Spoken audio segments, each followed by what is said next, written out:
যেটা ছিল সেখানে তোমার লাইটের মানে বস্তুর উপর লাইট পড়ছিল, সেখানে তুমি লেন্স ইউজ করে বস্তুটাকে 10 গুণ বা 20 গুণ বড় করেছো, তাই তো? কিন্তু যখন ইলেকট্রনের ক্ষেত্রে আসবে সেখানে তুমি বস্তুটার মানে যেইটাকে তুমি বড় করে দেখবে, যেই বস্তুটাকে বড় করে দেখবে তার ভেতর দ্রুত গতির ইলেকট্রন পাঠাবে।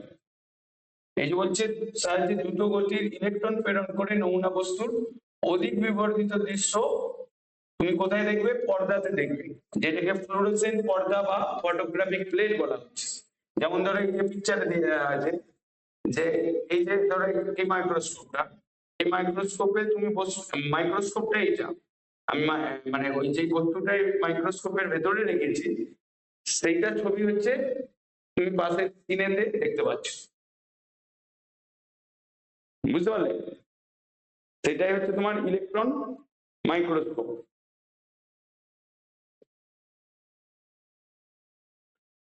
তো একবার পড়ে নাও চিন্তা, তাহলে বুঝতে পারবে ভালো।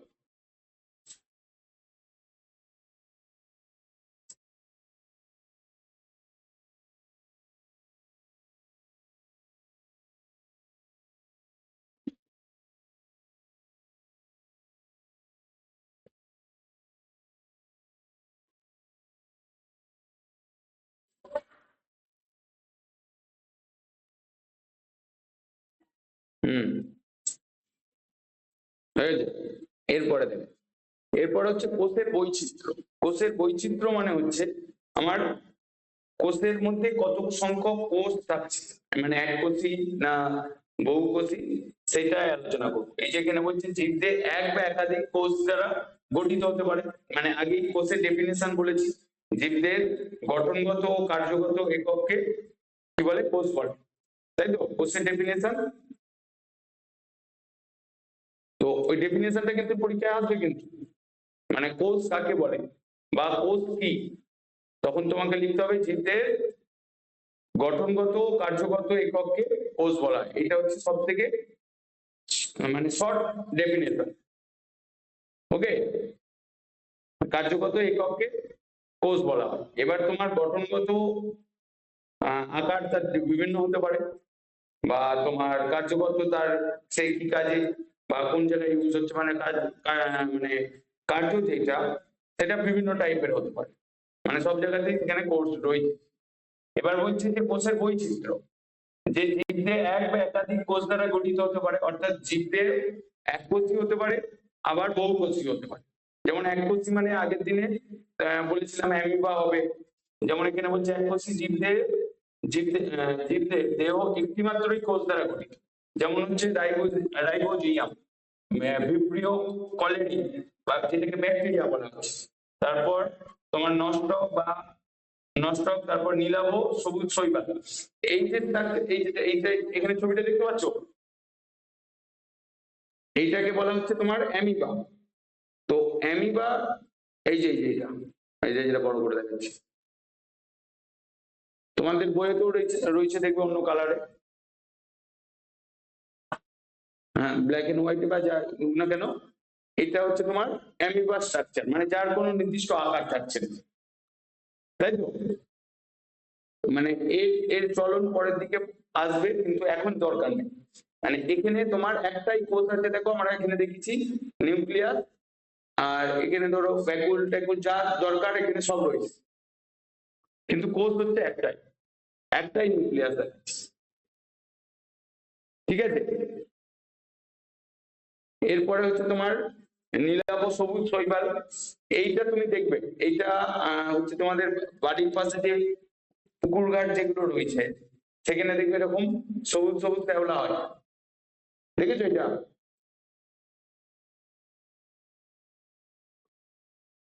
ওই তো এখানে বলেছে নীলাভ সবুজ শৈবাল, যেটার হ্যাঁ সবুজই বোঝা যায়, যেটাকে অ্যানাবিনা বলা হয়েছে, এটা অ্যানাবিনা, স্পেলিংটা মনে হয় ভুল আছে, ওয়াই জফলা।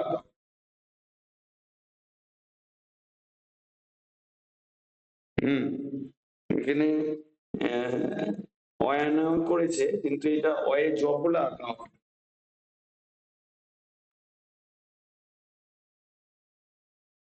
এইটা তোমার, এটার নামটাতে অয়েজফলা, এরকম অয়েজফলা আঁকা। লাইফ সায়েন্সে এই যে স্পেলিং গুলো এগুলো ঠিক করে মানে লিখবে, কারণ কেটে দেবে কিন্তু বলে দিবে। এইটা গেল। এবার হচ্ছে মাইক্রোপ্লাজমা, যেটা ব্যাকটেরিয়া সদৃশ্য জীব, বা ক্লাইমাইডোমোনাস যেটাকে শৈবাল বলা হয়, বা ইস্ট মানে যেটাকে ছত্রাক বলা হয়। তারপর অ্যামিবা, তারপর প্যারামিসিয়াম, ইউগ্লিনা, প্লাজমোডিয়াম, যেটা প্রাণীর ক্ষেত্রে আছে। মানে এখানে লাইনগুলো পড়ে, এগুলো সবই কি, এদের একটা করেই কোর্স আছে। মানে এখানের মধ্যে তোমাকে নামগুলো কেন মনে রাখতে হবে, কারণ তোমাদের ম্যাচিং পড়ে, ঠিক আছে। বায়োলজিতে মানে বিশেষ করে তুমি যত হায়ার ক্লাসে যাবে, বায়োলজিতে কোনো লাইন বাদ দেওয়া চলবে না।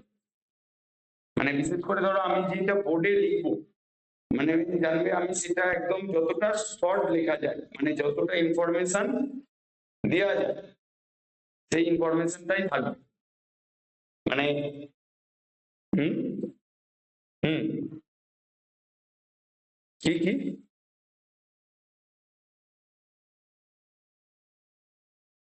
হুম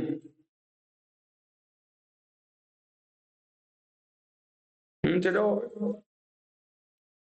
নেওয়ার কিছু এক কোষই মানে যত আছে এখানে, ধরো আমি কয়েকটা এক্সাম্পল যেগুলো একদম কম, সেগুলোই আমি এখানে লিখেছি, ঠিক আছে। তার মানে এককোষী জীব মানে যেখানে তোমার একটাই কি থাকছে, কোষ থাকছে।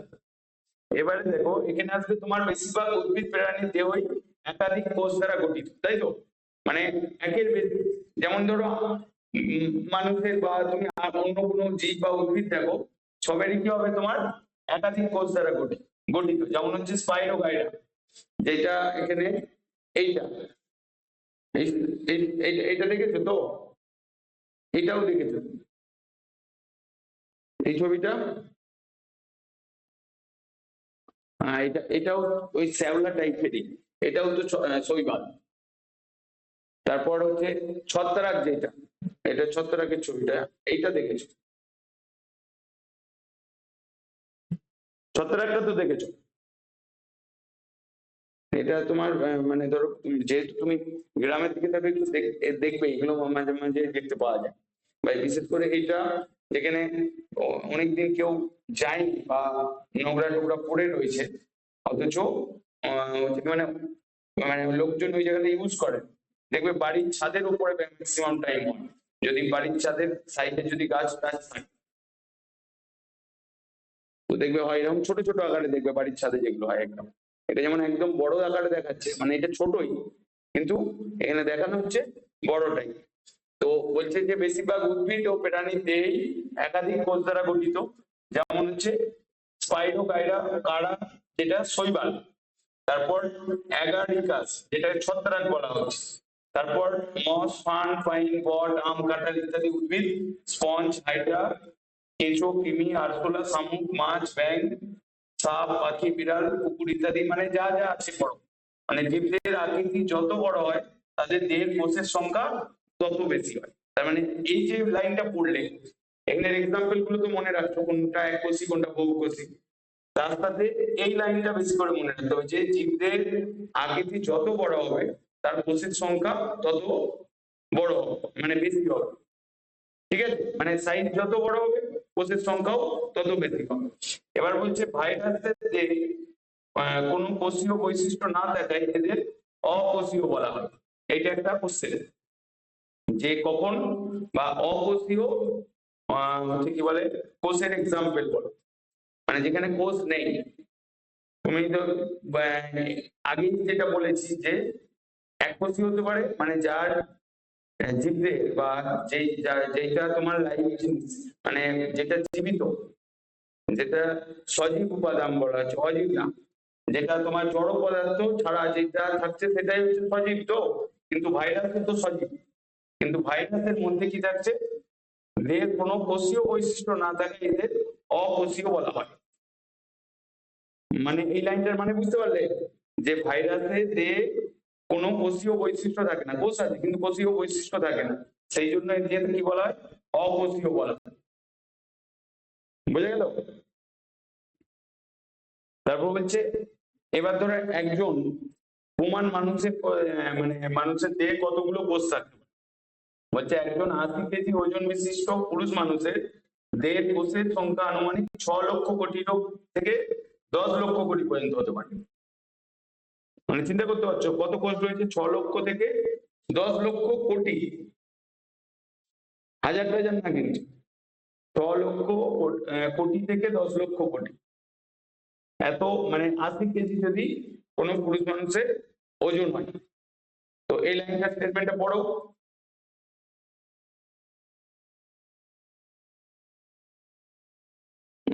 একই সেম থাকবে, মানে সেম বলতে তোমার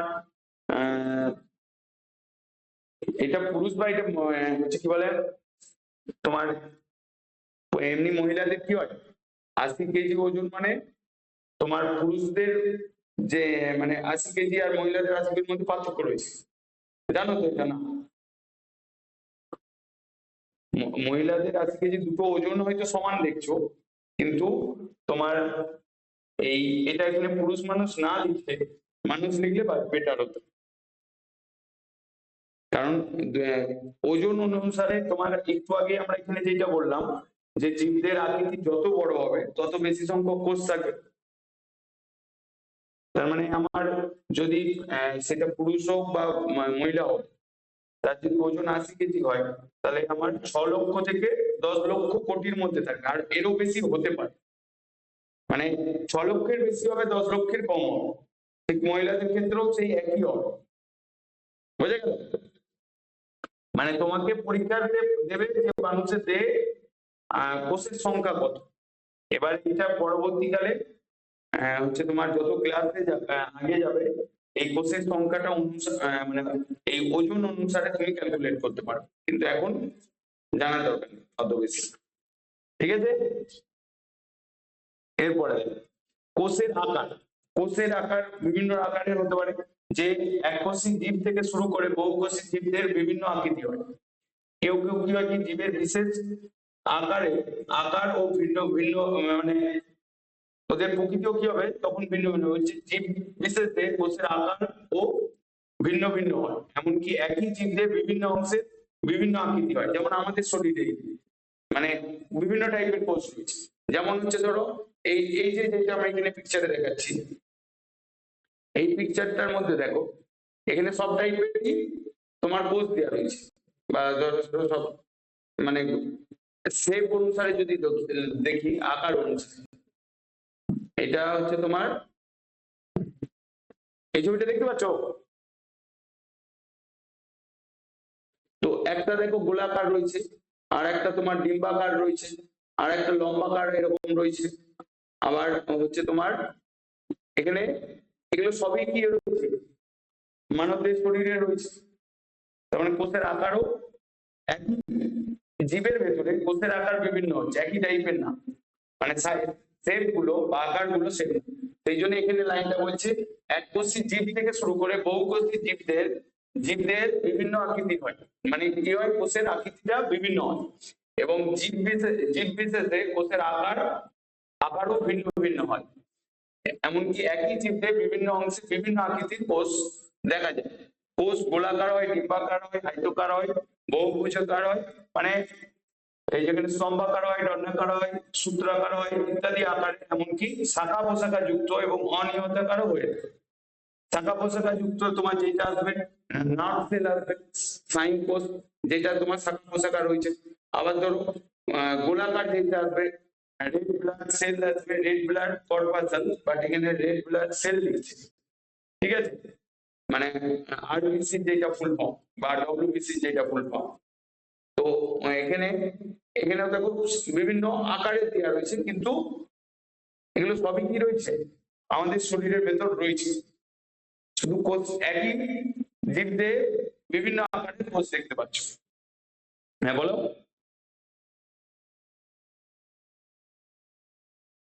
হুম, লোহিত রক্তকণিক এক্ষুনি বলবো।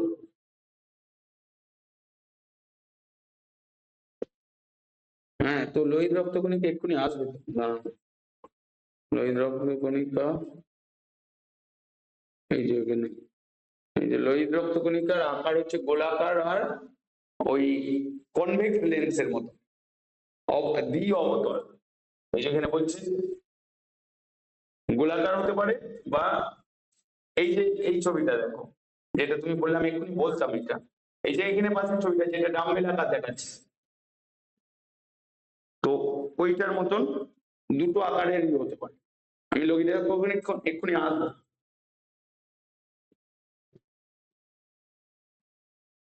তো এইটা তোমার কি গেল, কোষের আকার, মানে একই জীবদের বিভিন্ন আকারের কোষ দেখা যাচ্ছে। এবার কোষের আকৃতি ও কোষের কাজ, বয়স এবং কোষ মধ্যস্থ চাপ অন্যান্য শর্তের উপর নির্ভর করে। মানে কোষের আকৃতি এবং কোষের কাজ, ধরো এই যে ধরো আমাদের পেশি যে কোষ আছে, তাহলে পেশি কোষের কাজ আলাদা, আবার নার্ভ কোষেরও কাজ আলাদা, সেম কাজ না তো, তাদের আকারও আলাদা, মানে কাজ অনুসারে তার আকারটাও চেঞ্জ হয়ে যাচ্ছে। আবার ধরো হচ্ছে কি বলে, কোনো কোষের আকার হচ্ছে, যেমন ধরো এখানে গোলাকার, যেটা ফ্যাট সেল বলা হচ্ছে, এটা এখানে তোমার মাঝখানে খালি দেখাচ্ছে কিন্তু টোটালটা গোলাকার, বা এটা হচ্ছে রিং আকার এসে যাচ্ছে। এই যে ফ্যাট সেল যেটা লেখা রয়েছে, এটা কিন্তু গোলাকার না, এটা নীল আকার হয়ে যায়। তারপর ব্লাড সেল যেটা গোলাকার আসছে, নার্ভ সেল তোমার শাখা প্রশাখা যুক্ত আসবে।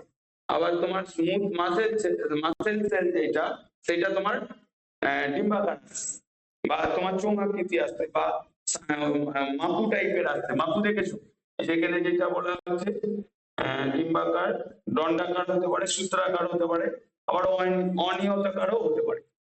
ঠিক আছে, এটা গেল কোষের আকার। এবার বিভিন্ন আকারের কোষ, যেটা তোমাদের বইয়েতে একটা পিকচার আছে দেখো, যে গোলাকার কোষ এক্সাম্পল বলো, বা ডিম্বাকার কোষের এক্সাম্পল বলো, দেখো তোমাদের বইতে দেওয়া রয়েছে। বই খুঁজে পাচ্ছ না, খুঁজে পাচ্ছ না?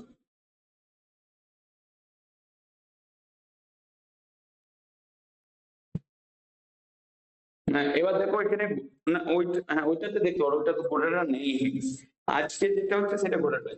এবার দেখো গোলাকার কোষ যেটা হচ্ছে কক্কাস বা ব্যাকটেরিয়া, শ্বেত রক্তকণিকা, যেটা আমি এখানে দেখেছি যে তোমার শ্বেত রক্তকণিকা, এই যে এখানে শ্বেত রক্তকণিকা এটা দেওয়া নেই, মানে শ্বেত রক্তকণিকা, মানে এটা রেড ব্লাড সেল করেছে। শ্বেত রক্তকণিকার ছবিটা তোমার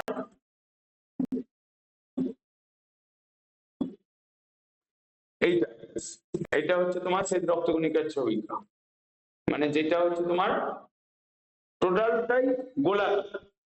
তো ফার্স্ট এক্সাম্পল যেটা বলছিলাম, যে তোমার গোলাকার কোষ এর এক্সাম্পল যেটা, ঠিক আছে, গোলাকার কোষ মানে কক্কাস মানে ব্যাকটেরিয়া আসবে, শ্বেত রক্তকণিকা, প্রস্তর কোষ, মটর, মুখ ইত্যাদি বীজের ত্বক, মটরও গোলাকার হয়, মুখ ডালও গোলাকার হয়, তাদের বীজের ত্বকটাও, বা পেয়ারা, নাশপাতি বা ফলের শাঁস, সেগুলো সবই কি গোলাকারই হয়।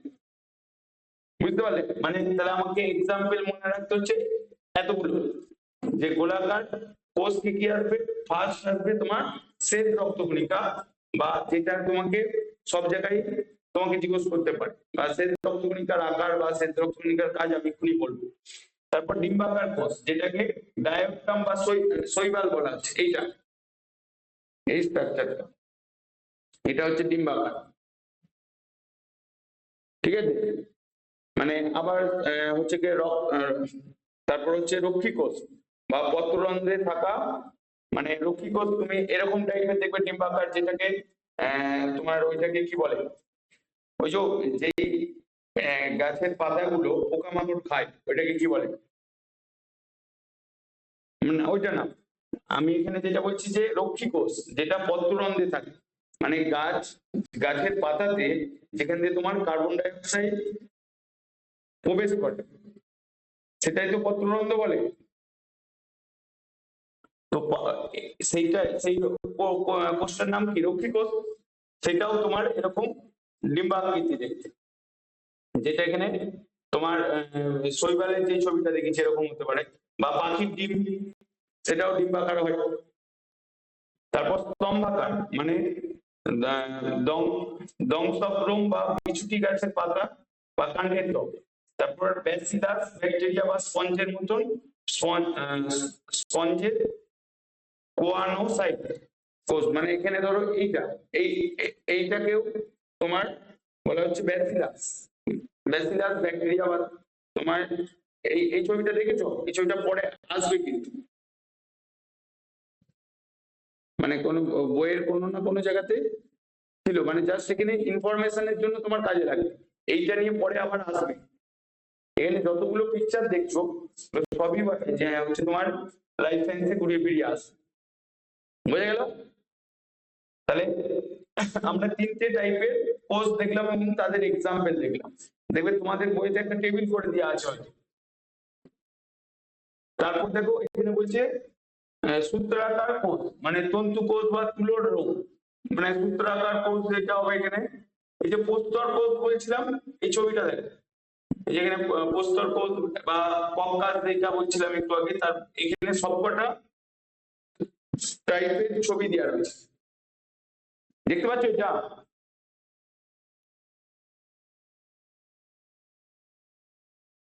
না, এটা কোন একটা বইয়ের পেজ থেকে ছবি তোলা।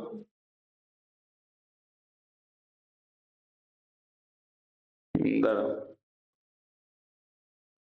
এটা এখান থেকে স্ক্রিনশট নেওয়ার দরকার নেই, তুমি হচ্ছে কি বলে, আমি এইটা তো পিডিএফ করে দেবো আমি,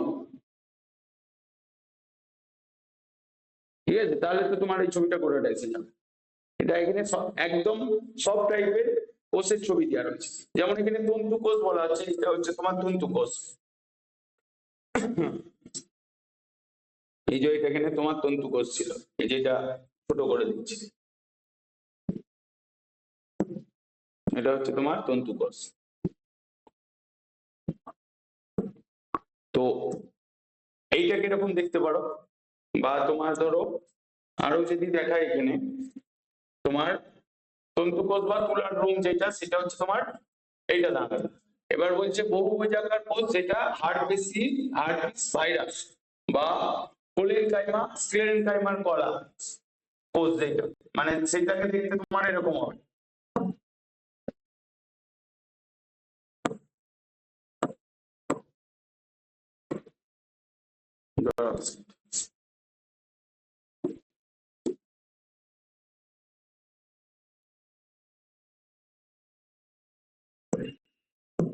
দেখ, এটা করে আছে। তো এখানে আমার যেটা ছিল বহুভুজাকার যেটা হবে, তাহলে মানে হার্টপিস ভাইরাস এখানে কোথায় আছে দেখো, হার্টপিস ভাইরাস এখানে দংশন রোম যেটা গেল এখানে, এটা দেওয়া নেই, ঠিক আছে? বা কোলেনকাইমা বা স্ক্লেরেনকাইমার কোষ, কলার কোষ, সেটা বহুভুজ আকার হবে, মানে যেমন ধরো চতুর্ভুজ দেখেছো, ত্রিভুজ দেখেছো, আয়তক্ষেত্র দেখেছো, বা তোমার পঞ্চভুজ দেখেছো, হেক্সাগন দেখেছো, তো এটা হবে যার মানে বহুভুজ আকার, মানে অনেকগুলো আকার, মানে হেক্সাগনের বেশি, যেটা পলিহেড্রন বলা হয়, ঠিক আছে? সেটা হবে তোমার কোলেনকাইমা স্ক্লেরেনকাইমা কলার কোষ। তারপর মাকু আকৃতির কোষ, এটাকে পেশি কোষ বলা হয়, যেটা এখানে ছবিতে দেখো, এখানে পেশি কোষ হচ্ছে তোমার এইটা, এই ছবিটা পেশি কোষ। তারপর হচ্ছে তোমার আয়তকার কোষ, যেটাকে স্পাইরোগাইরা নামক শৈবাল, আয়তকার এখানে কোথায় গেল, এই যে যেটা স্পাইরোগাইরা বলা হচ্ছে, তার মানে এগুলো সবই কি কোষগুলোর আকৃতি অনুসারে তোমার নাম হয়ে রয়েছে, এদের কাজও ডিফারেন্ট টাইপের হয়ে রয়েছে, বুঝতে পারলে এটা? এবারে হচ্ছে তোমার দণ্ডাকার, মানে চোখের রেটিনার রড কোষ বা টোবাকো মাজাইক ভাইরাস, এখানেও ধরো চোখের রেটিনার ব্যাপার নিয়ে বলা আছে, যেটা রড কোষ বলা হয়, ওকে, মানে দণ্ডাকার কোষ বলা হচ্ছে, মানে চোখের রেটিনার রড কোষ। তারপর হচ্ছে শঙ্কু আকৃতি, যেটা রেটিনার কোন কোষ, যেটার আকৃতি হচ্ছে তোমার শঙ্কু আকৃতি, এখানে দেয়া নেই। তারপর হচ্ছে প্রস্তর কোষ, যেটা তারকা মানে স্টারের মতো, এই যে এখানে প্রস্তর কোষ উপরে সবার উপরে দেওয়া রয়েছে, এই যে এটা স্টারের মতন দেখতে, বা স্টার ফিশও হবে, কিন্তু তোমার হচ্ছে কি বলে সেটা তোমার স্টার ফিশেও হচ্ছে কি বলে স্টারের মতন হবে, কিন্তু কোষগুলো স্টারের মতন না। ঠিক আছে, তারপর হচ্ছে তোমার শুক্রাণু বা ব্যাঙাচির আকার, মানে যেটাকে ফাজ ভাইরাস বলা হচ্ছে। আর হচ্ছে আংটির ন্যায়, যেটাকে চর্বি কোষ বলা হচ্ছে।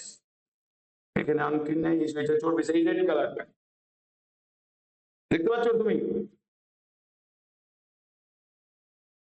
এরপরে তোমার অনিয়তাকার কোষ, যেটা হবে তোমার অ্যামিবা শ্বেত রক্তকণিকা বা অ্যামিবা চলাফেরার সময় দেহের পরিধির দিক অস্থায়ী পদ বা কোনো পদ সৃষ্টি করে। মানে কিভাবে অ্যামিবা যায় জানো তো, যে এইভাবে যদি তোমাকে ড্র করে দেখায়, ধরো এটা তোমার অ্যামিবা, ধরো এই জায়গায় কোনো অবজেক্ট আছে, তাহলে অ্যামিবা ফার্স্ট তোমার ওর নিজের শরীরটাই কি হবে কি, যে দেখবে বইতে দেওয়া রয়েছে যে তোমার যে কোনো একটা অংশকে আঁকড়ে ধরে গোটা বডিটাকে টানা। মানে ধরো ফার্স্ট এই অংশটা আঁকড়ে ধরে এবার গোটা বডিটাকে ধীরে ধীরে টানবে, যেটাকে অ্যামিবার চলন বলে। বা তুমি এরকম বাবুল গাম খেয়েছো, তাহলে অনেক বাবুল গাম তুমি যদি একসঙ্গে দুটো তিনটে দিয়ে দাও, এবার যদি খুব যদি তুমি খেয়ে কোনো জায়গায় চিপিয়ে দাও, সেটা কি হয়, চিটে যায় তো। তুমি যদি অল্প সরাতে থাকো তাহলে দেখবে সরবে, মানে কোনো জায়গায় যদি চিপিয়ে দাও।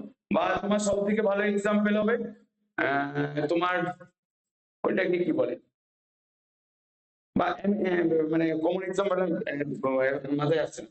এবার অ্যামিবার যে চলনটা, যেটা তোমার হচ্ছে কি বলে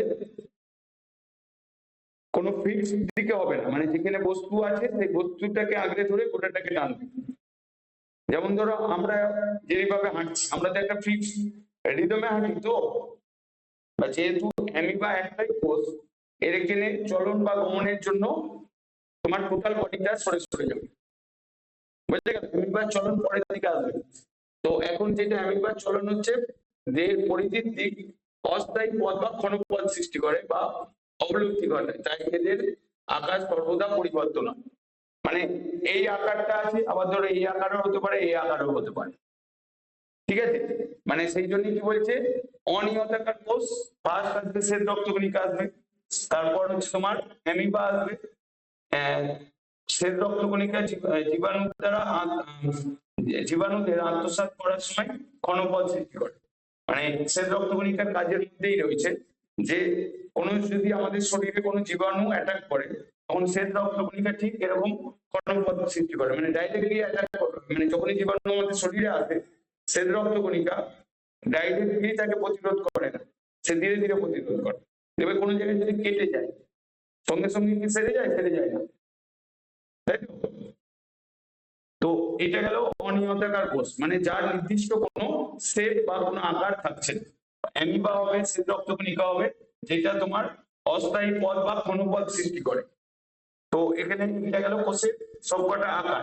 এরপরে যেটা আসবে মানবদের বিশেষ কয়েকটি কোষের আকার, যেমন হচ্ছে রক্তকোষ, মানে ব্লাড সেল, যেটাকে লোহিত রক্তকণিকা বলা হয়, লোহিত রক্তকণিকা বা এরোথ্রোসাইট, বা এই যেটা বলা হচ্ছে, বা রেড ব্লাড সেল বা রেড ব্লাড কর্পাসেল বলা হয়। মানে আরবিসির ফুল ফর্মে যেটা আসবে, রেড ব্লাড সেলের জায়গায় তুমি রেড ব্লাড কর্পাসেল বলবে, কর্পাসেল লিখলেই তবে মার্কস দেবে আরবিসির ফুল ফর্ম। বুঝা গেল? তাহলে এবার এর আকার কি গোলাকার এবং দ্বি অবতল। দ্বি অবতল মানে এই যে এইটা একটা দ্বি অবতল, যেটা এখানে আমি দেখিয়েছি, যেটাকে ডাম্বেল আকার বলা হয়। ডাম্বেল দেখেছে তো? তাহলে এবার বলছে পরিণত লোহিত রক্তকণিকার নিউক্লিয়াস কি, মানে এদের নিউক্লিয়াস থাকে না। এইটা একটা কোশ্চেন আসতে পারে যে পরিণত লোহিত রক্তকণিকাতে নিউক্লিয়াস থাকে না থাকে না, বা লোহিত রক্তকণিকা ড্যাশ শূন্যতা, মানে শূন্যস্থান পূরণও দিতে পারে। তারপর বলছে ধাত্রী হিমোগ্লোবিন নামক শ্বাসবায়ু পরিবহনকারী রঞ্জক থাকে। এবং বিভিন্ন ব্যাধের রক্তনালীর মধ্য দিয়ে যাতায়াতের জন্য এবং অধিক পরিমাণ অক্সিজেন পরিবহনের জন্য এরূপ আকার হয়। ফার্স্ট কাজ কি হবে লোহিত রক্তকণিকার? শ্বাস বায়ু পরিবহন করা, যেটা হচ্ছে অক্সিজেন এবং কার্বন ডাই অক্সাইড, তাই তো? এগুলো এগুলো কি ক্লাস 7 ছিল? এই যে লোহিত রক্তকণিকা,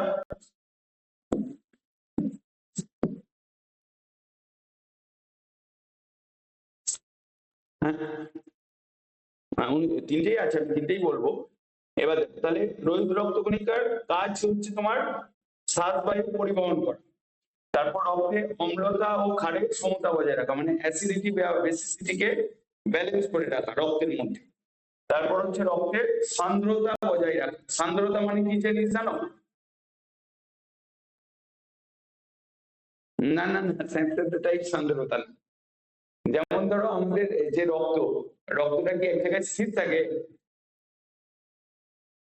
তাহলে কি ওইটা চলতে থাকে, মানে কোনো তরল যেটা যখন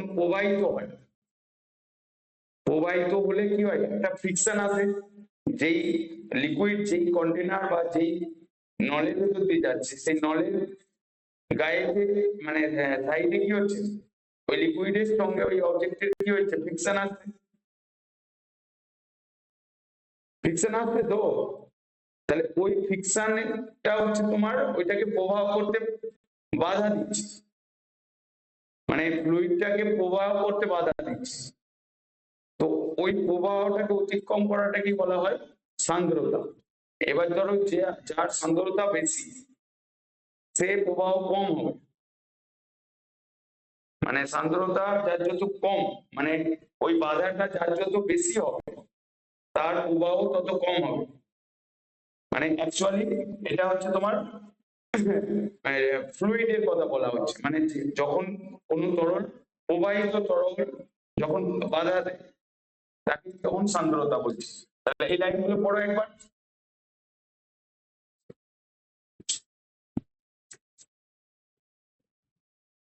না না না, ওর মধ্যে নেই, ওর মধ্যে আজকে আবার তোমাকে পাঠিয়ে।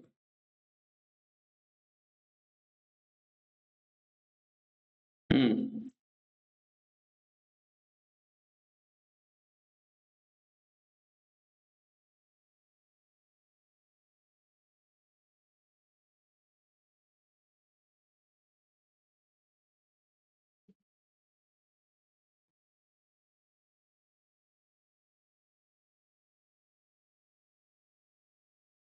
তার মানে তোমার ভিসকোসিটি যেটা বলা হচ্ছে, সান্দ্রতা মানে ভিসকোসিটি, তাই তো? জানো এটা সান্দ্রতা মানে ভিসকোসিটি, মানে তরল তরল যে প্রবাহিত হচ্ছে, মানে তরল তো ফিক্স থাকে না এক জায়গায়, বা ফিক্স যদি করে রাখো হতে পারে, বা যেমন ধরো আমাদের লোহিত রক্তকণিকা, ওটা কি এক জায়গায় ফিক্স থাকে না, সবসময় প্রবাহ হচ্ছে। তাহলে ওই প্রবাহ প্রবণতাটাকে সান্দ্রতা বলা হচ্ছে। মানে ঘর্ষণ বা তোমার ফ্রিকশনের জন্য তোমার প্রবাহতে বাধা হচ্ছে, কিন্তু ফ্লুইড কি করছে, মানে তরল কি করছে, সে কিন্তু প্রবাহ হতেই চাইছে। সেই প্রবণতাটাকে বলা হচ্ছে তোমার ভিসকোসিটি বা সান্দ্রতা। ঠিক আছে, এই যদি সান্দ্রতা খুব কম হয়ে যায় তাহলে কিন্তু রক্তের এই যে সান্দ্রতা বজায় রাখা মানেই হচ্ছে রক্ত প্রবাহের যে গতিটা সেইটাকে বজায় রাখা। বোঝা গেল? তাহলে এই যে লোহিত রক্তকণিকা যদি পরে কাজ আসতে পারে, লোহিত রক্তকণিকার কাজ কি, লোহিত রক্তকণিকার আকার কি, লোহিত রক্তকণিকা হচ্ছে কি বলে, এই যে তিনটে কাজ বলেছি এই তিনটে কাজই লিখতে দিতে পারে। বা এখানে যে ছবিটা দেখেছি ধরো, এই ছবিটাতেও ধরো, এই যে ধরো এটা একটা ব্লাড স্যাম্পেল নিয়ে দেখাচ্ছে, এই স্যাম্পেলটা দেখতে পাচ্ছ, এখানে ধরো রেড ব্লাড সেল, তারপর হচ্ছে তোমার এই ইয়েলো কালারটা হচ্ছে তোমার প্লাজমা বলছে, আবার এই যে হোয়াইট কালার যেটা সেটাকে প্লেট বলছে বা অনুচক্রিকা বলছে। এবার এই যে রেড ব্লাড সেল এর ভিতরে কোষটাকে দেখিয়েছে, এটা হচ্ছে একটা স্যাম্পল, ঠিক আছে? মানে অ্যাকচুয়ালি রেড ব্লাড সেলকে দেখতে ঠিক এরকম, যেটাকে আমি এখানে রেড কালারে দেখেছি। আর আরবিসি স্ট্রাকচারটা হবে ঠিক পরবর্তীকালে আরো পরের দিকে এগুলো বড় করে আসবে, মানে আরো ডিটেলসে আসবে, বুঝে গেল? তার মানে আমার রক্তকোষের ফার্স্ট লোহিত রক্তকণিকা ক্লাস 8 এর জন্য এতটুকুই লাগবে, বুঝতে পারলে? জাস্ট তোমাদের ইনফরমেশনের জন্য এতটুকু লাগবে। পরের দিকে এর স্ট্রাকচারও ড্র করতে হতে পারে, বা তোমার আরো ডিটেলসে তোমরা পরের দিকে পড়বে, যেটা 8, 9, 10 এতে আছে, ঠিক আছে?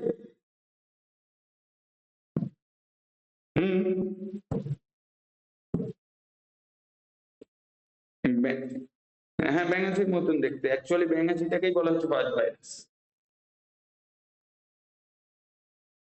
আবার শুক্রাণু হবে, সেটাও তোমার ব্যাঙাচির মতনই দেখতে, যেটা আমি এখানে পিকচারে দেখিয়েছিলাম।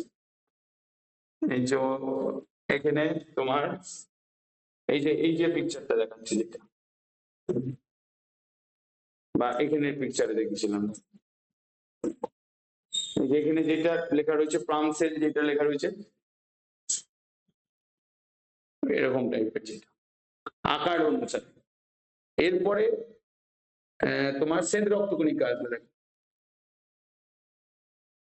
এবার দেখো, শ্বেত রক্তকণিকা অনিয়তাকার আকার, মানে এর কোনো ফিক্সড আকার নেই, নির্দিষ্ট আকৃতিহীন। এখানে সাইটোপ্লাজমে গোলাকার, বৃত্তাকার বা বহুতল যুক্ত নিউক্লিয়াস থাকতে পারে। তার মানে পরিণত লোহিত রক্তকণিকাতে নিউক্লিয়াস থাকে, তাই তো? পরিণত লোহিত রক্তকণিকাতে নিউক্লিয়াস থাকে,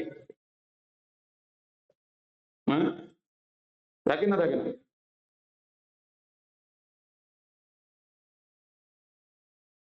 কোথায় থাকে?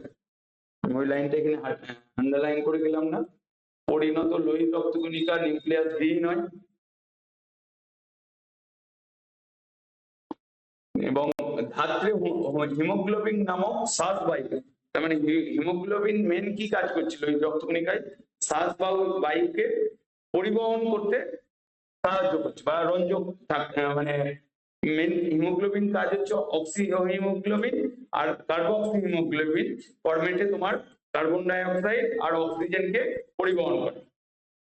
যেটা লোহিত রক্তকণিকার, তোমাকে কেউ যদি জিজ্ঞেস করে যে আমাদের রক্তে লোহিত রক্তকণিকা শ্বাসবায়ু পরিবহন করে, তো শ্বাসবায়ু ওখানে রঞ্জকটার নাম, মানে লোহিত রক্তকণিকার কোন রঞ্জক তোমার শ্বাসবায়ুকে পরিবহন করে, তখন তোমার অ্যান্সার হবে হিমোগ্লোবিন।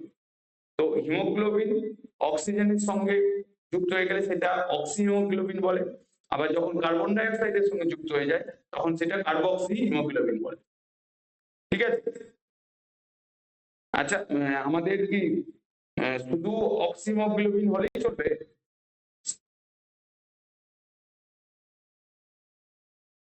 না, কার্বক্সি হিমোগ্লোবিনেরও প্রয়োজন?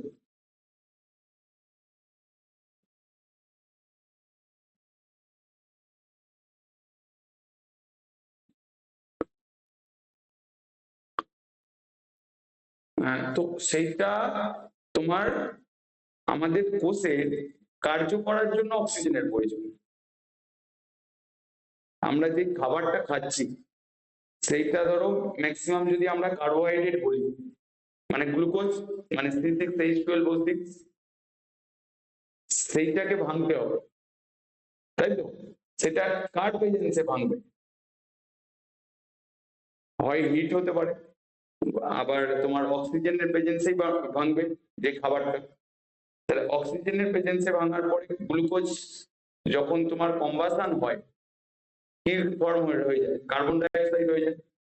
ওই কার্বন ডাই অক্সাইডটাই হিমোগ্লোবিনের সঙ্গে মিক্সড হয়ে কার্বক্সি হিমোগ্লোবিন হয়ে আমাদের শরীর থেকে বেরিয়ে আসে। তার মানে দুটোরই প্রয়োজন। শুধু শরীরের ভিতর যদি অক্সিজেন থাকে তাহলে আমরা কিন্তু বাঁচবো না, কারণ আমাদের কোষ দেখা, কোষ সবসময় কি করছে? ওদের কোষের কার্যটা করছে, মানে কোষকে অ্যাক্টিভ থাকতে গেলে তার এনার্জি পাওয়ার জন্য, মানে শক্তি পাওয়ার জন্য সে তার কাজটা করছে। সেই কাজে কি আমরা নর্মালি কি খাচ্ছি? কার্বোহাইড্রেট টাইপ খাবার খাচ্ছি। তো কার্বোহাইড্রেট টাইপ বা প্রোটিন বা ফ্যাট, সেখানে সব জায়গাতেই তোমার কার্বন ডাই অক্সাইড কম হচ্ছে আমাদের শরীর থেকে, বুঝতে পারলে? শুধু অক্সিজেন থাকলেও হবে না, কারণ শুধু অক্সিজেনে তোমার কি হবে কি, যে কোষ যেটা কার্বন ডাই অক্সাইড তৈরি করছে সেইটা হিমোগ্লোবিনের সঙ্গে যদি মিক্স না হয়, তোমার যদি রক্তে শুধু অক্সিজেন রয়েছে কিন্তু কার্বন ডাই অক্সাইড নেই, তাহলে কোষ এই কার্বন ডাই অক্সাইডটা কম করছে, মানে এনার্জি তৈরি করার জন্য, মানে খাবার খেয়ে তোমার ওইটাকে কি বলে, যেটা তোমাকে এর আগের দিন কেমিস্ট্রি ক্লাসে বলেছে যে গ্লুকোজকে তোমার দহন করলে, মানে অক্সিজেনের প্রেজেন্সে দহন করলে কার্বন ডাই অক্সাইড আর ওয়াটার, এদের বলেছিলাম তো হাইড্রোকার্বনের দহন বলে, তো সেম জিনিসটা গ্লুকোজের ভেতরে হচ্ছে। তো এগুলো পরে আরো ডিটেলসে যাবে। তো এখন শুধু কি মনে রাখবে যে হিমোগ্লোবিন নামক শ্বাসবায়ু পরিবহনকারী রঞ্জক থাকে, মানে লোহিত রক্তকণিকার শ্বাসবায়ু পরিবহনকারী রঞ্জকের নাম হবে হিমোগ্লোবিন, স্পেলিং ঠিক করে লিখবে, ঠিক আছে। এবার দেখো এখানে মেন কাজ তিনটে মনে থাকবে, তার মানে লোহিত রক্তকণিকা কি হয়, গোলাকার হয় এবং নিউক্লিয়াস বিহীন হয়, কিন্তু শ্বেত রক্তকণিকা এর কি বলছে অনিয়তাকার, মানে এর নির্দিষ্ট কোনো আকার নেই এবং নির্দিষ্ট আকৃতিবিহীন, সাইটোপ্লাজমিক গোলাকার বৃত্তাকার বা বহুতল যুক্ত হয়, নিউক্লিয়াস থাকে, বহুতল যুক্ত নিউক্লিয়াস থাকে। এদের কাজ কি, মনোসাইট, নিউট্রোফিল, শ্বেত রক্তকণিকা ফ্যাগোসাইটিস পদ্ধতিতে অ্যান্টিবডি সৃষ্টি করে। এখানে মনোসাইটের স্ট্রাকচার দেখিয়েছি আমি। মনোসাইট হচ্ছে তোমার এইটা প্রথমেরটাই একদম, যেটা হচ্ছে তোমার মনোসাইট, এইটাকে একটু করে দাও, এইটা এখানে কালারফুল দেওয়া রয়েছে, দুটোই কালার, যেটা তোমার দেখতে সুবিধা হবে সেটা দেবো।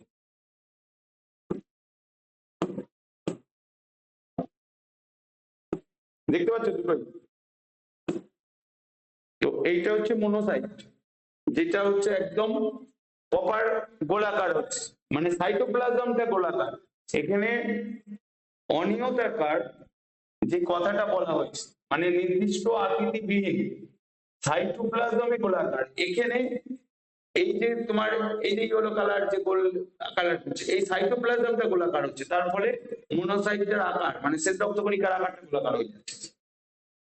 আবার ধরো এখানে গোলাকার নয়, দুখানা ওভেলের মতন, আবার এখানে দেখো সবকটা সাইটোপ্লাজমের আকার বিভিন্ন আকৃতির হয়ে যাচ্ছে। সেই জন্য এখানে বলেছে যে গোলাকার, বৃত্তাকার বা বহুতল যুক্ত নিউক্লিয়াস থাকে, মানে এই যে সাইটোপ্লাজমের যে আকারটা হচ্ছে সেটাই তার শ্বেত রক্তকণিকার আকার নিয়ে হয়ে যাচ্ছে। তাহলে এবার এখানে কাজটা কি ছিল, মনোসাইট, নিউট্রোফিল, শ্বেত রক্তকণিকা ফ্যাগোসাইটিস পদ্ধতিতে অ্যান্টিবডি সৃষ্টি করে, লিম্ফোসাইট শ্বেত কণিকা অ্যান্টিবডি সৃষ্টি করে এবং রোগ আক্রমণ প্রতিরোধ করে, এবং তারপর বেসোফিল শ্বেত রক্তকণিকা হেপারিন নিঃসরণ করে রক্ত প্রবাহে রক্ততঞ্চন রোধ করে। রক্ততঞ্চন জানো সম্বন্ধে? হ্যাঁ, সেইটাকে প্রতিরোধ করে, মানে রক্ত যাতে জমাট না বাঁধে, সেই কে কাজ করে, বেসোফিল কাজ করে। এখানে আমি প্রত্যেকটা যে শ্বেত রক্তকণিকা 5টা টাইপের, তো 5টা টাইপেরই তোমার কাজ এখানে দেখিয়েছি। বুঝতে পারলে, এই যে মনোসাইট, নিউট্রোফিল শ্বেত রক্তকণিকা ফ্যাগোসাইটিস পদ্ধতিতে অ্যান্টিবডি সৃষ্টি করে, লিম্ফোসাইট শ্বেত রক্তকণিকা অ্যান্টিবডি সৃষ্টি করে রোগ আক্রমণ প্রতিরোধ করে, তারপর হচ্ছে বেসোফিল শ্বেত রক্তকণিকা হেপারিন নিঃসরণ করে রক্ততঞ্চনকে রোধ করে, তারপর ইউসিনোফিল শ্বেত রক্তকণিকা হিস্টামিন নিঃসরণ করে অ্যালার্জি প্রতিরোধ করে। তো এই প্রত্যেকটা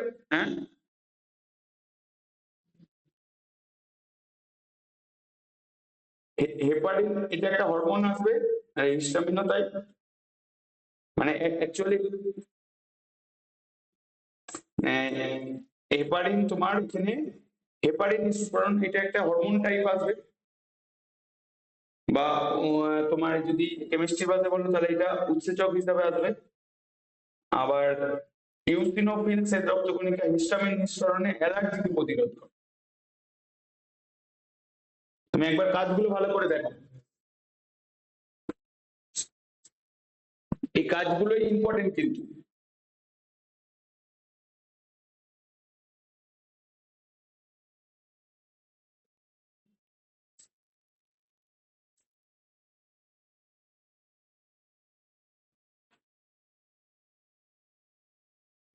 ফ্যাগোসাইটোসিস পদ্ধতিতে অ্যান্টিবডি ফর্ম করে, মানে হচ্ছে এটা কি বলবো কি, যেমন ওই ক্ষণপথ যেটা বলা হলো না, অ্যামিবার যে চলন বলছিলাম একটু আগে, এখানে ওই পদ্ধতিটাকে ফ্যাগোসাইটিস বলা। এই যে এখানে অনিয়তকার কোষ অ্যামিবা বা শ্বেত রক্তকণিকা, ওই ক্ষণপদেরই ইংলিশ হচ্ছে তোমার ফ্যাগোসাইটিস।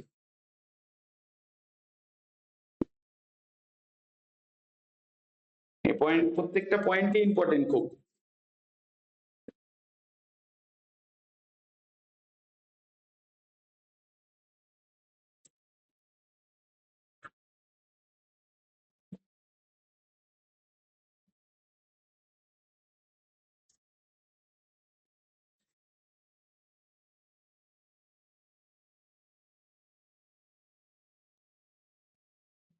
হয়ে গেছে, এবার দেখো তারপরে হচ্ছে তোমার অনুচক্রিকা বা থ্রম্বোসাইট বা একে প্লেটলেটস বলা হয়।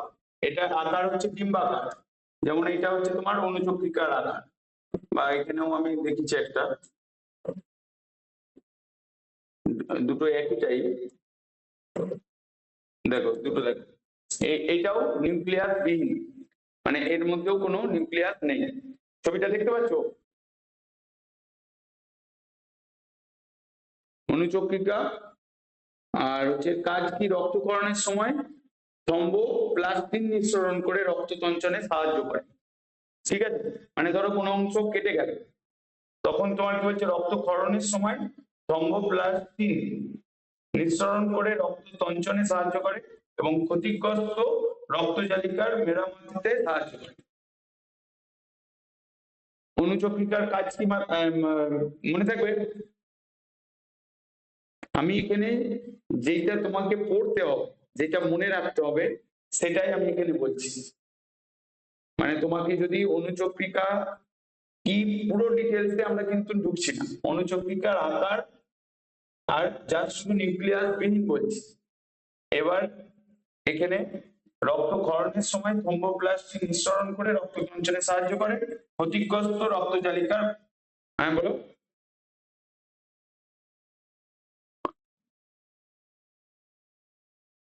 ওহো, এক্সট্রা কিছু বলিনি, আমি বলছি যে অনুচক্রিকার টোটাল ডিটেলসে আমরা কিন্তু যাচ্ছি না, জাস্ট কোষের আকার এখানে তোমাদের বইতে এগুলোর কাজগুলো এক লাইন করে লেখা রয়েছে। আমার এখানে নোটিতে আমি শুধু তোমার এখানে গুছিয়ে লিখে দিচ্ছি, আর কিছু না। বুঝে গেল? আমরা কমপ্লিট অনুচক্রিকা এখন করছি না, বা রেড ব্লাড সেলও করছি না, মানে ক্লাস 8 এ। পরের দিকে আবার এগুলো সব ডিটেলসে আসবে, বুঝতে পারলে? কারণ এগুলো সব ডিটেলসে শুধু তুমি তোমার যেটা জানার, মানে ক্লাস 8 লেভেলে যেটা জানার দরকার, যে এটা ডিম্বাকার হয়, নিউক্লিয়াস, মানে মেন এই যে রক্ত কোষের মধ্যে তুমি একটা লোহিত রক্তকণিকা পেলে, শ্বেত রক্তকণিকা পেলে, আর একটা অনুচক্রিকা পেলে, তার মধ্যে শুধু শ্বেত রক্তকণিকাতে নিউক্লিয়াস থাকছে, লোহিত রক্তকণিকাতেও থাকছে না, অনুচক্রিকাতেও থাকছে না। এবার কাজগুলো যদি চিন্তা করো, অনুচক্রিকা যখনই কোনো অংশ কেটে যাবে সেই জায়গায় রক্তক্ষরণ বন্ধ করতে সাহায্য করবে, মানে রক্ত, মানে যেটাকে বলে মানে এখানে হরমোনটা হচ্ছে তোমার থ্রম্বোপ্লাস্টিন নিঃসরণ করে রক্ত সঞ্চালনে সাহায্য করে। তারপর হচ্ছে তোমার ক্ষতিগ্রস্ত রক্তজালিকা মেরামতিতে সাহায্য করে, মানে যেখানটা কেটে গেল বা রক্তজালিকা যদি ধরো কেটে যাওয়ার পরে সেই জায়গায় মেরামতির জন্য তোমার অনুচক্রিকার কাজ করে। ঠিক আছে, মানে এখানে জাস্ট এটা যতটুকু ক্লাস 8 এর জন্য দরকার আমি সেটা বলছি। ঠিক আছে, এবার হচ্ছে পেশিকোষ। পেশিকোষ হচ্ছে আকৃতি, মাকু আকৃতি বা চোঙ আকৃতি। এটা অস্থি বা ঐচ্ছিক পেশিতে অসংখ্য অনৈচ্ছিক পেশি এবং হৃদপেশিতে একটি নিউক্লিয়াস থাকে। যেমন হচ্ছে এই যে স্ট্রাকচারটা দেখো, বা এখানে যে স্ট্রাকচার গুলো আমি দেখিয়েছি, এগুলো সবই তোমার পেশিকোষ বা মাসেলসের। যেমন আমাদের হৃদপিণ্ডে যেটা রয়েছে সেটা হচ্ছে এই টাইপের, এখানে তোমার মাকু আকৃতি বা চোঙ আকৃতি বলেছে। তারপর হচ্ছে তোমার লিভারে যেটা রয়েছে এটা স্মুথ দেখাচ্ছে, এখানে মাকু আকৃতি হচ্ছে। আবার ধরো পেশিকোষে পায়ে বা থায়ে সেখানেও তোমার আকারটা তোমার কি হচ্ছে, চোঙ আকৃতি হচ্ছে। দুটো টাইপের আকৃতি হবে, একটা মাকু আকৃতি আর একটা চোঙ আকৃতি। ঠিক আছে, এদের কাজ কি? অস্থি বা ঐচ্ছিক পেশি প্রাণীদের চলন ও গমনে সাহায্য করে, যেটা আমরা হাঁটাচলা করছি যে পেশি কাজ করে হাতে পায়ে। অনৈচ্ছিক বা মসৃণ পেশি দেহের আভ্যন্তরীণ অঙ্গসমূহের সংকোচন ঘটিয়ে খাদ্যনালীর মধ্যে দিয়ে খাদ্য স্থানান্তরে সাহায্য করে, যেটা অনৈচ্ছিক পেশি। ঠিক আছে, এবার শ্বাসনালীর মধ্যে দিয়ে বায়ু পরিবহন করে, রক্তনালীর মধ্য দিয়ে রক্তের সংবহন ইত্যাদি কার্য সম্পন্ন করে। হৃদপেশি তালে ও ছন্দে সংকুচিত ও প্রসারিত হয়ে হৃৎপিণ্ডের সংকোচন ও প্রসারণ ঘটিয়ে দেহে রক্ত সংবহন ঘটায়। তো এইটা আমরা জাস্ট এখানে পেশি কোষ সম্বন্ধে বলেছি। পেশি কোষের এখানে ছবিগুলো দেখো, ছবিগুলো ধরো একই টাইপের, মানে সব জায়গারই হয় মাকু আকৃতি নাই গোলাকার চোঙ আকৃতি, এবং সবেতে কি থাকছে, এখানে নিউক্লিয়াস থাকছে পেশি কোষে। কাজ নর্মালি আমরা এই কাজগুলো সবকটাই আমরা দৈনন্দিন জীবনে মানে অল টাইম করে যাচ্ছি, যে হচ্ছে অস্থি বা ঐচ্ছিক পেশি। যেমন আমরা হাত পা যেটা নাড়াচ্ছি আমার ইচ্ছা অনুসারে নাড়াচ্ছি, কিন্তু হৃৎপিণ্ডের ক্ষেত্রে কি হচ্ছে, বা খাদ্যনালী যখন তুমি খেয়ে নিচ্ছ, খাবার খেয়ে নিচ্ছ, তোমার ইচ্ছা অনুসারে হচ্ছে না, কিন্তু আর হচ্ছে কি। তো সেই জন্য এটাকে অনৈচ্ছিক পেশি বা মসৃণ পেশি দেহের আভ্যন্তরীণ অঙ্গসমূহের সংকোচন ঘটিয়ে খাদ্যনালীর মধ্য দিয়ে খাদ্যের স্থানান্তর। তারপর হচ্ছে শ্বাসনালীর মধ্য দিয়ে বায়ু পরিবহন, সেটা আমার ইচ্ছা অনুসারে হচ্ছে না, বায়ু পরিবহন বা আদান প্রদান যেটা হৃৎপিণ্ড যেটা কাজ করছে। তারপর হচ্ছে রক্তনালীর মধ্যে দিয়ে রক্তের সংবহন ঘটিয়ে কার্য সম্পন্ন করে। হৃদপেশি তালে ও ছন্দে সংকুচিত ও প্রসারিত হয়ে হৃৎপিণ্ডের সংকোচন ও প্রসারণ ঘটিয়ে দেহে রক্ত সংবহন ঘটায়। ওকে, বুঝতে পারলে? এটা আবার বড় বেসিক কোর্সের ব্যাপারটা, এগুলো সব ডিটেলস আবার পরের দিকে আসবে।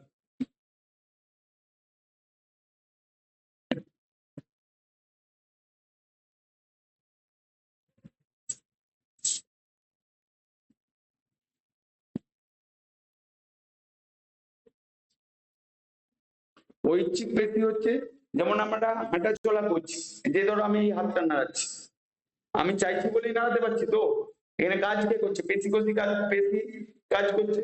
আমি পেশিকে কখনো সংকোচন করছি, আবার কখনো কমপ্রেস করছি, মানে মানে এই যে প্রসারণ করছি। তো এইটা আমার ইচ্ছা অনুসারে হচ্ছে। কিন্তু ধরো যখন তুমি খাবার খাচ্ছ, যে খাবারটা খেয়ে দিলে, তো সেইটা কি তোমার আর ইচ্ছা অনুসারে কিছু কাজ হবে? তুমি চাইলে যে না আমি খাবারটাকে এখানেই রেখে দেবো, মানে ওইটার আর তোমার তোমার ওইটাকে কি বলে, খাবারটার ভেতরে যেতে দেবে না। বা ধরো তুমি যে হৃৎপিণ্ড যে আমাদের অল টাইম মানে সংকোচন প্রসারণ হচ্ছে যেটা, সেটা আমার ইচ্ছা অনুসারে হচ্ছে না, বা তোমার ইচ্ছা অনুসারে হচ্ছে না, বা কারো ইচ্ছা অনুসারে হচ্ছে না, সেটা তখন অনৈচ্ছিক পেশি হয়ে যাচ্ছে। বুঝে গেল?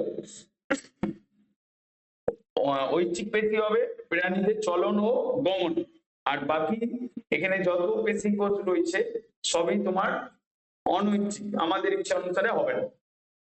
এরপরে দেখো হচ্ছে তোমার স্নায়ু কোষ। স্নায়ু কোষ এইটাকে নার্ভ কোষ বলে। আমার সব থেকে বড় কোষ যেটা হয় তোমার নার্ভ কোষ আছে, এখানে তোমার অ্যাক্সন ডেনড্রন এগুলো সব ডিটেলসে আসবে, যা শুধু এখানে আকার বিশেষে কোষের কোষ আসছে, সেই কোষের শুধু ইনফরমেশন টুকু তোমাদেরকে এখানে বলা হচ্ছে। ঠিক আছে, আমি একদম শুধু ছবি দেখে বলে দিতে পারতাম, আমি তার সঙ্গে ছোট করে 1 লাইন করে বা 2 লাইন করে কাজগুলোকেও লিখে দিচ্ছি। বোঝা গেল? যেমন হচ্ছে স্নায়ুকোষ, স্নায়ুকোষ প্রধানত দুটো অংশ নিয়ে গঠিত, কোষ দেহ ও প্রবর্ধ। কোষ দেহ দেখতে গোলাকার ডিম্বাকার, মানে এইটা হচ্ছে কোষ দেহ, এই যে ছবিটা দেখতে পাচ্ছ, এই যে এটা হচ্ছে কোষ দেহ, যেটাকে সেল বডি এবং নিউক্লিয়াস আছে। আর এইটা হচ্ছে অ্যাক্সন, আর এইগুলো হচ্ছে তোমার ডেনড্রন। এইটা হচ্ছে তোমার কোষ দেহ দেখতে গোলাকার ও ডিম্বাকার হয়, এবং প্রবর্ধক 2 প্রকার হয়, যথা লম্বা এবং সাধারণত শাখা প্রশাখা বিহীন অ্যাকশন, আর ক্ষুদ্র শাখা প্রশাখা যুক্ত সেটা হচ্ছে ডেনড্রন। তো অ্যাকশন কোনটা? এই যে লম্বা যেটা আসছে সেটা হচ্ছে তোমার অ্যাকশন, আর এই যে ক্ষুদ্র ক্ষুদ্র ছোট ছোট যেগুলো আছে সেটাকে ডেনড্রন বলা হচ্ছে, যেটাকে প্রবর্ধক বলা হচ্ছে। ছবিটাতে দেখতে পাচ্ছ না দেখতে পাচ্ছ না? এই ছবি দেখেছো আগে? তো এইটার নাম কোর্স আবার পরের দিকে আসবে, হয়তো ক্লাস 8-এ নাও আসতে পারে, কিন্তু 9-এ বা 10-এ আসবে, তখন আরো ডিটেলসে পড়বে। এখানে শুধু আমি আকারের জন্য এই ছবিগুলো দেখাচ্ছি, এগুলো কিন্তু আরো ডিটেলসে ভেতরে আসে, সব কটা পার্টেরই কাজ রয়েছে, ঠিক আছে? এরপরে হচ্ছে তোমার এদের কাজ প্রাণীতে বাহ্যিক ও আভ্যন্তরীণ উদ্দীপনা গ্রহণ করে উদ্দীপনায় সাড়া দেওয়া। যেমন ধরো তুমি বসে আছো, তোমাকে কেউ যদি চিমটি কেটে দেয়, তোমার কি হবে? হাতটা অটোমেটিক ওই জায়গায় যাবে, সেটা কিন্তু তুমি কাজ করছো না, ওখানে নার্ভ কোষ কাজ করছে। বা ধরো তোমাকে মশা কামড়ে দিল, তোমার হাতটা অটোমেটিক যাচ্ছে, তো সেইটাকেই বলা হচ্ছে উদ্দীপনা গ্রহণ বা উদ্দীপনায় সাড়া দেওয়া। বা ধরো তোমাকে কেউ ডাকলো, তুমি শুনতে পেলে, তোমাকে যেহেতু ডাকছে তোমাকে যেতে হবে, তখন তুমি উদ্দীপনায় সাড়া দিচ্ছ, তাই তো? সেটা হচ্ছে প্রাণীদের বাহ্যিক ও আভ্যন্তরীণ উদ্দীপনা গ্রহণ ও উদ্দীপনায় সাড়া দেওয়া। সেটা কে কাজ করে? নার্ভ কোষ বা স্নায়ু কোষ কাজ করে। স্নায়ু কোষকে দেখতে কিরকম? এই টাইপের। এইটা action, dendron, sell body, nucleus, এগুলো আছে। এগুলো সব ডিটেলসে পরের দিকে আরো ডিটেলসে আসবে। এখন শুধু কোষের সম্বন্ধে তাদের শেপ অনুসারে এদের বলতে গিয়ে কিছু ইনফরমেশন দেওয়া হচ্ছে। এটা গেল তোমার। এবার এখানে হচ্ছে বিভিন্ন যন্ত্র ও তন্ত্রের মধ্যে দিয়ে মধ্যে সমন্বয় সাধন করে রাখে। তারপর পেশি সংকোচন ও গ্রন্থি ক্ষরণ নিয়ন্ত্রণ করে, সবই নার্ভ কোষ নিয়ন্ত্রণ করে, ঠিক আছে? এগুলো হচ্ছে পেশি সংকোচন বা গ্রন্থির ক্ষরণ, মানে হরমোন ক্ষরণ, এগুলো সবই তোমার স্নায়ু কোষ দ্বারাই হয়। এগুলো পরের দিকে আরো ডিটেলস আসবে, তখন বুঝতে পারবে। বুঝতে পারলে?